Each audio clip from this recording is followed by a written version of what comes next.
तर यानंतर वळूया पुढील महत्त्वाच्या बातमीकडे। स्वप्ना पाटकर यांना ईडीनं समन्स बजावलेलं आहे। धमकी मिळत असल्याचं पाटकर यांनी ईडीला पत्र लिहिलं होतं। फडणवीसांचं नाव घेण्यासाठी म्हणून धमकी मिळाली असल्याचं पाटकरांनी म्हटलं होतं।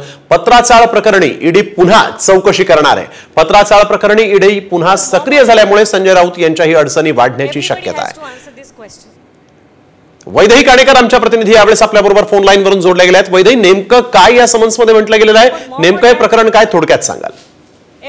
आपण बघितलं होतं की स्वप्ना पाटकर यांनी ईडीला पत्र लिहिलं होतं आणि पत्रामध्ये उल्लेख केला होता की पत्राच्या प्रकरणामध्ये त्यांचा जो जबाब आहे तो फिरवण्यासंदर्भात त्यांच्यावर दबाव टाकण्यात आला होता आणि काही गुंडांतर्फे त्यांना धमकी देखील देण्यात आली होती।